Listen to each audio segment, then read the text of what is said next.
வணக்கம் மக்களே! காலையில தடால் புடால்ன்ட்டு எந்திரிச்சதும் மார்க்கெட் தான் ஓப்பன் பண்ணி பார்த்தேன். கரெக்ட்டா 9:15 பார்த்ததும் பார்த்தீங்கன்னா, ஒரு பெரிய இடியே வந்து தலையில இறங்கிருச்சுன்னு சொல்லலாம்.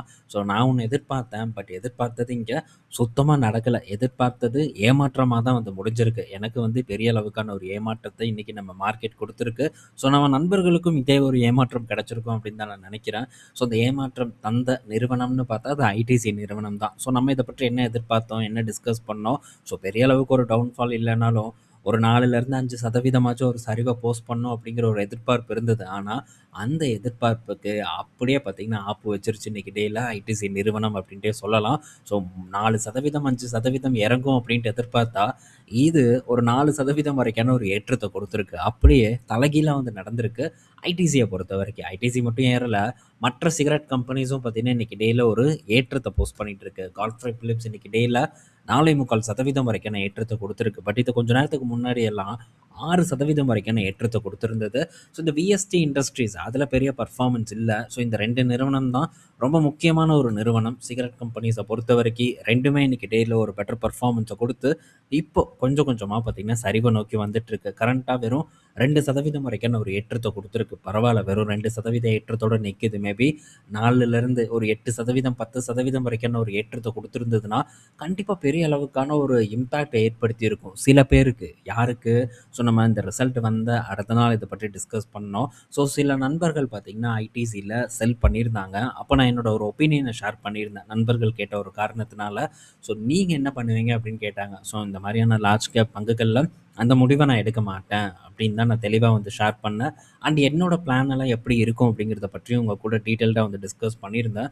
ஸோ விற்ற நண்பர்களுக்கு கண்டிப்பா ஒரு ஏமாற்றமா தான் வந்து இருந்திருக்கும். ஆனா, ஒரு ஒரு நல்ல விஷயம் என்னன்னா, பெரிய அளவுக்கான ஒரு ஏற்றத்த குடுக்கல. வெறும் 2% வரைக்கான ஒரு ஏற்றத்த தான் குடுத்திருக்கு. அதுவரைக்கும் ரொம்ப நல்ல ஒரு விஷயமா தான் வந்து நம்ம பார்க்கணும். ஏன்னா, பெருசா ஏறி இருந்ததுன்னா, அதுக்கப்புறம் நமக்கு திரும்ப வாங்குறதுக்கான ஒரு மைண்ட் செட்டே வராது. இதுதான் ஸோ நம்ம டக்குன்னு ஒரு ரியாக்ஷன் பண்ணணும்னா, ஸோ அந்த ரியாக்ஷன்ல இழப்பு என்னமோ நமக்கு தான் வந்து ஏற்படும். ஸோ மார்க்கெட் பார்த்தீங்கன்னா, இந்த மாரி புரியாத ஒரு புதிரா தான் வந்து செயல்பட்டுட்டே இருக்கும். ஸோ நம்ம இதில என்ன பண்ணணும்? பொறுமையா இருக்கணும்.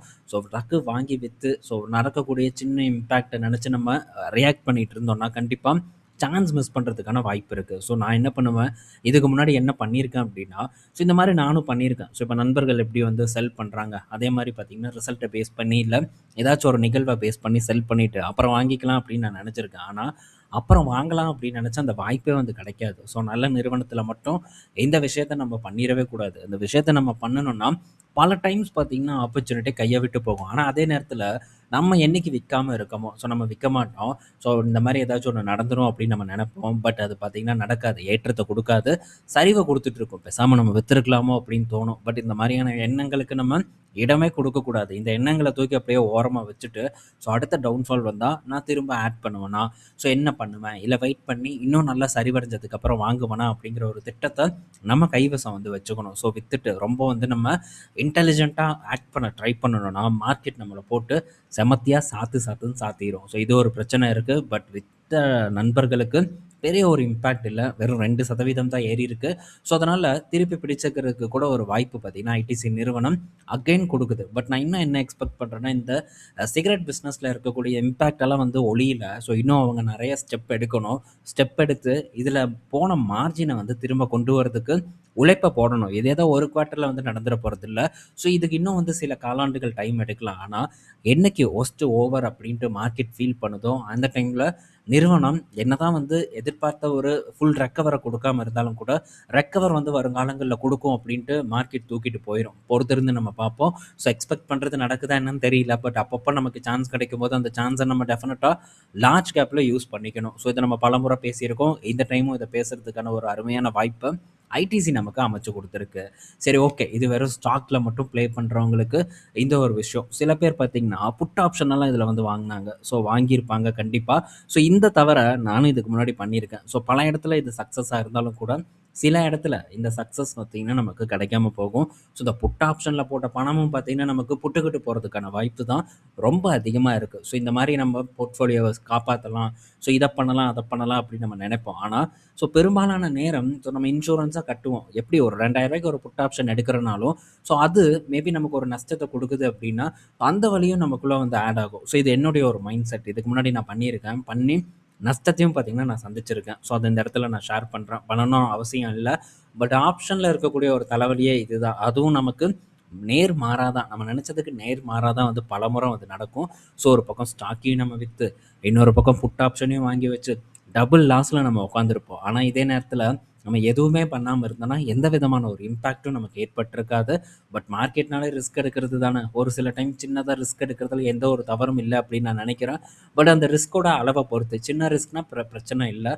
மேபி பெரிய ரிஸ்க் அப்படின்னா, கண்டிப்பா ஒரு பெரிய ஒரு பிரச்சனைய நமக்கு கிரியேட் பண்ணும். அப்புறம் நம்ம எடுக்கக்கூடிய முடிவுகள் பார்த்தீங்கன்னா, தவறா போகும். ஏதோ இப்ப எடுக்கக்கூடிய முடிவுகள் மட்டும் தவறா போச்சுன்னா பரவால்ல. ஸோ நம்ம அதுக்கப்புறம் எமோஷனலா ப்ளே பண்ண ஆரம்பிச்சுருவோம் மார்க்கெட்ல. அப்படி நம்ம எமோஷனலா ப்ளே பண்ணும்போது, எடுக்கக்கூடிய அனைத்து முடிவுகளும் அடுத்தடுத்து நம்ம தவறா எடுப்பதற்கான வாய்ப்பு இருக்கு. இதையும் நான் ஃபேஸ் பண்ணியிருக்கேன். அதனால தான் இந்த இடத்துல நான் டிஸ்கஸ் பண்றேன். ஸோ எமோஷனல் பெரிய அளவுக்கு ஆக்ட் ஆகும். ஸோ இந்த 5 ஸ்டார் விளம்பரம் வரும். 5 ஸ்டார் தின்னுட்டு எதுவுமே பண்ணாம உட்காந்துட்டு இருப்பான். அந்த மாரி தான் நம்ம சில லார்ஜ் கேப் நிறுவனங்கள்ல எதுவுமே பண்ணாம உட்காரணும். நம்ம எதுவுமே பண்ணாம உட்கார்ந்தாலே போதும்.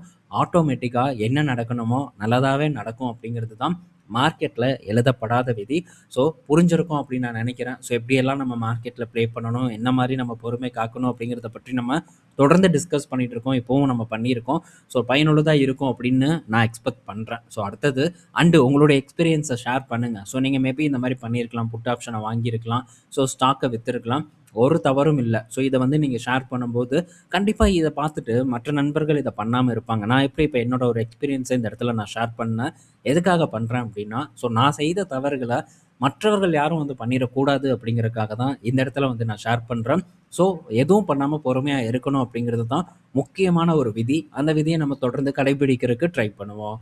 ஸோ அடுத்தது பார்த்தீங்கன்னா, இன்னைக்கு இந்த சிகரெட் நிறுவனங்கள் எல்லாம் ஒரு ஏற்றத்த தருவதற்கான மெயின் ரீசன் பார்த்தீங்கன்னா, பெரும்பாலான அனலிஸ்ட் எல்லாமே பார்த்தீங்கன்னா, நிறுவனத்தோட டார்கெட்ட உயர்த்தியிருக்காங்க. ஹோல்டுல இருந்து பை ரேட்டிங்குக்கு வந்து சேஞ்ச் பண்ணியிருக்காங்க. ஸோ யார் யாருன்னு நம்ம பார்ப்போம். ஸோ நோமுரா ரூ. 340 போகும்னு சொல்லியிருக்காங்க. ஜெஃப்ரீஸ் ரூ. 350 போகுங்கிறாங்க. கோடாக் பார்க்கும்போது ரூ. 360 போகுங்கிறாங்க. சிஎல்எஸ்ஏ இருக்கிறதுலே நம்ம பையன் தான் டாப் நாச்சு ரூ. 388 போகும் அப்படிங்கிறான். ஸோ இவங்க எல்லாம் பார்த்தீங்கன்னா, பை ரேட்டிங்கில குடுத்துருக்காங்க. இன்னும் சில பேர் ஜேபி மார்கன், ஹெச்எஸ்பிசி இவங்கலாம் ஒரு நார்மல் நியூட்ரலா தான் வந்து குடுத்துருக்காங்க. ஸோ பெருசா ஏற்றமும் இருக்காது, பெருசா இறக்கமும் இருக்காது அப்படிங்கிற மாரி தான் வந்து சொல்லியிருக்காங்க. பட் பலரும் இப்போ இந்த ஐடிசி நிறுவனத்து பக்கம் அதுவும் குறிப்பா இன்னைக்கு தான் இந்த விஷயம் நடந்திருக்கு. இதுக்கு முன்னாடியெல்லாம் பெரிய ஒரு விஷயத்த இவங்க குடுக்கல. இந்த மாரியான ஒரு ப்ரொஜெக்ஷன போஸ்ட் பண்ணல. பட் இதுதான் நடக்கும் அப்படின்ட்டு இல்ல. ஸோ ஃபர்தரா டிப் நடந்ததுன்னா, அது நமக்கு சான்ஸ் தான். அத ஞாபகம் வச்சுக்கோங்க. அனலிஸ்ட் குடுக்குற ரேட்டிங் எல்லாம் தூக்கி அப்படியே ஓரமா நம்ம வச்சுக்கலாம். ஸோ நெக்ஸ்ட் பார்த்தீங்கன்னா, முத்தூட் ஃபினான்ஸ் இன்னைக்கு டேல கடும் சரிவ சந்திச்சிருக்கு. இன்னைக்கு டேல 10% வரைக்கான சரிவு இந்த முத்தூட் ஃபினான்ஸ்ல ஏற்பட்டிருக்கு. ஸோ இதுக்கு பார்த்தீங்கன்னா, எல்லாம் செல் ரேட்டிங் குடுத்துட்டு இருக்காங்க. ஸோ இதெல்லாம் ஓவர் வேல்யூட் ஸ்டாக். நம்ம ஆல்ரெடி இத பற்றி ரீசென்ட்டா இடையில ஏதோ ஒரு நண்பர் கேட்டிருந்தாரு அப்படின்ட்டு நம்ம டிஸ்கஸ் பண்ணியிருந்தோம். எனக்கு ஞாபகம் இருக்கு. ஸோ இன்னைக்கு டேல ரிசல்ட்ட பார்த்து போட்டு பொளந்திருக்காங்க. ஸோ ரிசல்ட்டும் பார்த்தீங்கன்னா, அந்த அளவுக்கு மோசமான ரிசல்ட் அப்படின்னுலாம் நான் சொல்ல மாட்டேன். போன காலாண்டு கூட கம்பேர் பண்ணும்போது, இந்த காலாண்டு சுமாரா இருந்தாலும் கூட, ஸோ ஒட்டு மொத்தமா நம்ம பார்த்தா வளர்ச்சி விகிதம் வந்து நல்லாவே வந்து இருக்கு. போன வருடத்தோட கம்பேர் பண்ணும்போது, எஃப்ஐ 27 ஸ்டார்ட்டிங் பார்த்தீங்கன்னா, பெட்டரா தான் வந்து இருக்கு. பட் இருந்தாலும் மார்க்கெட்ல ஒரு இம்பாக்ட் மார்க்கெட்டோட செயலால ஒரு இம்பாக்ட் வந்து ஏற்பட்டிருக்கு. ஸோ அடுத்தடுத்த காலாண்டுகள் இதே மாரி ரிசல்ட் இருக்காதோ, ஒரு பெர்ஃபார்மன்ஸ் இருக்காதோ அப்படிங்கிற எதிர்பார்ப்புல நிறுவனத்த போட்டு இன்னைக்கு அடிச்சிருக்காங்க. ஸோ வேல்யூவேஷனும் ஒரு காரணம் அப்படின்ட்டு நம்ம சொல்லலாம். ஸோ ஹெவி செல் ஆஃப் இன்னைக்கு டேல நடந்திருக்கு. ரூ. 4000 மேல இருந்தது. இப்போ பார்த்தீங்கன்னா, ரூ. 3000 கீழ ட்ரேட் ஆயிட்டு இருக்கு. ஸோ ரூ. 2800 கிட்ட ட்ரேட் ஆயிட்டு இருக்கு. ஃபர்தரா டிப் நடந்ததுன்னா சந்தோஷம் தான். நமக்கு மேபி திரும்ப சான்ஸ் கிடைக்கலாம் அப்படின்னு நான் நினைக்கிறேன். பட் நடக்கட்டும். பொறுத்திருந்து நம்ம பொறுமையா காத்திருப்போம்.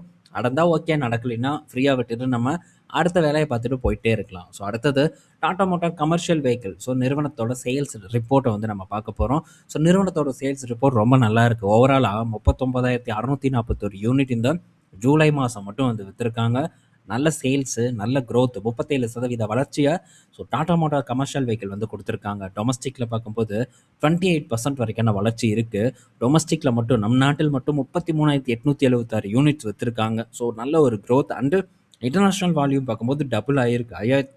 5,765 யூனிட் வித்திருக்காங்க. ஓவராலா நல்ல பெர்ஃபார்மன்ஸ் குடுத்த காரணத்தினால இன்னைக்கு டாடா மோட்டார் கமர்ஷியல் வெஹிக்கிள் பார்த்தீங்கன்னா, ஒரு ஏற்றத்த குடுத்துட்டு இருக்கு. நாங்க மட்டும் என்ன கொக்கா அப்படின்ட்டு அசோக் லேலண்டோட பெர்ஃபார்மன்ஸ் வந்திருக்கு. அவங்களும் பெட்டரா பெர்ஃபார்ம் பண்ணியிருக்காங்க. ஓவராலா பார்க்கும்போது 30% குரோத் குடுத்திருக்கு. 19,590 யூனிட் வந்து வித்திருக்காங்க. டொமஸ்டிக்ல மட்டும் பார்க்கும்போது கிட்டத்தட்ட 18,000 யூனிட், ஒரு 20 யூனிட் கம்மி. So 18,000 unit வித்திருக்காங்க. 33% பார்த்தீங்கன்னா டொமஸ்டிக்ல வளர்ச்சிய சந்திச்சிருக்காங்க அசோக் லேலண்ட் தான் நம்ம சொல்லணும். ஸோ பெட்டர் பெர்ஃபார்மன்ஸ டெலிவர் பண்ணியிருக்காங்க இந்த அசோக் லேலண்ட். அதுக்கேற்ற மாரியான ஒரு ஏற்றம் இன்னைக்கு மார்க்கெட்ல நடந்திருக்கு. மோஸ்ட்டா பல ஆட்டோ செக்டார் பங்குகள் இன்னைக்கு நல்ல ஏற்றத்த குடுத்திருக்கு. ஸோ என்னென்ன நிறுவனங்கள்னா, Tata motor passenger vehicle, commercial vehicle, Ashok Leyland and Eicher motor இதெல்லாம் பார்த்தீங்கன்னா, இன்னைக்கு டேல பெட்டர் பெர்ஃபார்மன்ஸ போஸ்ட் பண்ணிட்டு இருக்கு. பட் இன்னைக்கு மாருதி மட்டும் நெகட்டிவ்ல ட்ரேட் ஆயிட்டு இருக்கு. என்ன ரீசன்னா, ஸோ மாருதி சுசுகியோட மார்ஜின் பார்த்தீங்கன்னா குறைஞ்சிருக்கு. நம்ம ரிசல்ட் நம்ம பார்த்திருந்தோம். அதோட இம்பாக்ட் இன்னைக்கு மார்க்கெட்ல அப்படியே வெட்ட வெளிச்சமா தெரிஞ்சிருக்கு. ஸோ என்னதான் சேல்ஸ் நல்லா இருந்தாலும் மார்ஜின் டிக்ளைன் ஆன காரணத்தினால ஸோ நிறுவனத்த போட்டு இன்னைக்கு அடிச்சிருக்காங்க. ஸோ அடிச்சு இறக்குங்கடா அப்படின்னு தான் என்னோட மைண்ட் வாய்ஸ் இருக்கு. இறக்குனாங்கன்னா நம்மள பொறுத்தவரைக்கும் அடுத்தடுத்த லார்ஜ் கேப் நிறுவனங்கள சூஸ் பண்றதுக்கான ஒரு சந்தர்ப்பம் ஏற்படலாம். பட் இதெல்லாம் நடக்காது. நடந்ததுன்னா கொஞ்சம் ஜாலியா இருக்கும் அப்படின்னு நான் நினைக்கிறேன். ஸோ அடுத்தது கெயில போட்டு இன்னைக்கு இடையில பொளந்திருக்காங்க. ஒரு 5% வரைக்கான சரிவு கெயில்ல இன்னைக்கு இடையில ஏற்பட்டிருக்கு. ஸோ இதுக்கு பல காரணங்கள வந்து சொல்றாங்க. இன்னொரு காரணம் என்னன்னா, ஸோ இந்த சைனாவோட இம்போர்ட் வந்து திரும்ப அதிகமாச்சுன்னா கெயிலுக்கு பாதிப்பு இருக்கும். ஸோ அதுக்கப்புறம் பிரைஸ் ஏறும் அண்டு தட்டுப்பாடு ஏற்படும் அப்படின்னு சொல்றாங்க. 2வது யூகேவோட எல்என்ஜி ரிசர்வ் பார்த்தீங்கன்னா 3 வருட லோல இருக்கு. ஸோ அமெரிக்காவோட சப்ளை பார்க்கும்போதும் எக்ஸ்பெக்ட் பண்ண அளவுக்கு அதிகமா இல்ல. எதனால? ஸோ திரும்ப இது கெயிலுக்கு தான் ஒரு பாதிப்பை ஏற்படுத்தும் அப்படிங்கிற ஒரு செய்தி வந்து கிடைச்சிருக்கு. அகைன் வந்து யூரோப் அண்டு சைனா வந்து இம்போர்ட் பண்ண ஆரம்பிச்சுட்டாங்கன்னா, ஸோ ஒண்ணு பிரைஸ் அதிகமாகும். இன்னொன்னு தட்டுப்பாடு ஏற்படும். இப்ப நடந்துட்டு இருக்கக்கூடிய பஞ்சாயத்துனால. ஸோ இது கெயில இம்பாக்ட் பண்ணும் அப்படின்ட்டு கெயிலுக்கு செல் ரேட்டிங் குடுத்துருக்காங்க. ஸோ இவனுங்க இப்படிதான் ஏதாச்சும் ஒண்ணு குடுத்துட்டு இருப்பாங்க. ஸோ பொறுத்திருந்து நம்ம பார்ப்போம். ரிசல்ட் நல்லா இருந்தது. பட் இருந்தாலும் இந்த விலை நமக்கு சூட்டபிளான விலை இல்ல அப்படின்ட்டு நம்ம பேசியிருந்தோம். அதுதான் இப்பவும் என்னோட நிலைப்பாடு இந்த கெயில பொறுத்தவரைக்கும். என்கிட்ட இருக்கு. இருந்தாலும் இந்த விலை சூட்டபிளான ஒரு விலை இல்ல. ஸோ ஃபர்தரா என்னைக்காச்சும் ஒரு நாள் வந்ததுன்னா, அப்ப இத பற்றி நம்ம திரும்பவும் டிஸ்கஸ் பண்ணலாம். இங்க இருக்கக்கூடிய சேலஞ்சஸ் அண்ட் ஆப்பர்ச்சுனிட்டீஸ பற்றி விரிவா வந்து நம்ம பேசுறதுக்கு ட்ரை பண்ணலாம். ஸோ இந்த வீடியோல நம்ம பல இன்ஃபர்மேஷன் பார்த்திருப்போம். பயனுள்ளதா இருக்கும். ஸோ இன்னொரு விஷயத்த நம்ம மறந்துட்டோம். என்னன்னா, அதுதான் மார்க்கெட் அப்டேட்டு. ஸோ ஃபைனலா இத பார்த்துட்டு நம்ம போலாம். இன்னைக்கு டேல நம்ம மார்க்கெட் ஒரு நல்ல ஏற்றத்த குடுத்திருக்கு. ஸோ 200 பாயிண்ட்ஸ் வரைக்கான ஏற்றம் நிஃப்டில நடந்திருக்கு. பேங்க் நிஃப்டியும் குறைச்சல் இல்ல. அதுவும் நிஃப்டிக்கு ஈக்குவலான ஒரு ஏற்றத்த குடுத்திருக்கு. அண்ட் நிஃப்டி 50ல ஒரு நல்ல கான்ட்ரிபியூஷன பார்த்தீங்கன்னா, ஐடி இண்டெக்ஸ் டெலிவர் பண்ணியிருக்கு. ஸோ இதுதான் முக்கியமான விஷயம். ஐடி செக்டார பொறுத்தவரைக்கும் இன்னைக்கு டேல பெட்டர் பெர்ஃபார்மன்ஸ். அதுக்கு மெயின் ரீசன் கொரியா மார்க்கெட் இன்னைக்கு டேல 5% இறங்கியிருக்கு. ஸோ ஐடி இண்டெக்ஸ் இதனால இன்னைக்கு ஒரு நல்ல பூஸ்ட் அடைஞ்சிருக்கு. ஸோ ஜாலி தான் நமக்கு. ஒரு பக்கம் க்ரூடும் வந்து இறங்கியிருக்கு. ஆக மொத்தம் நமக்கு நல்ல ஒரு வேட்டை இன்னைக்கு நம்ம மார்க்கெட்டுக்கு ஏற்பட்டிருக்கு. க்ரூட் ஒரு 5%, கொரியா ஒரு 5%. இது நம்ம மார்க்கெட்டோட பாசிட்டிவா வந்து மாறியிருக்கு. So evening US market open ஆகட்டும். அத பற்றியும் நம்ம டிஸ்கஸ் பண்ணுவோம். ஸோ இந்த வீடியோல பல இன்ஃபர்மேஷன் பேசியிருப்போம். பயனுள்ளதா இருக்கும்னு நான் நினைக்கிறேன். ஈவினிங் நம்ம பார்ப்போம். பாய் மக்களே!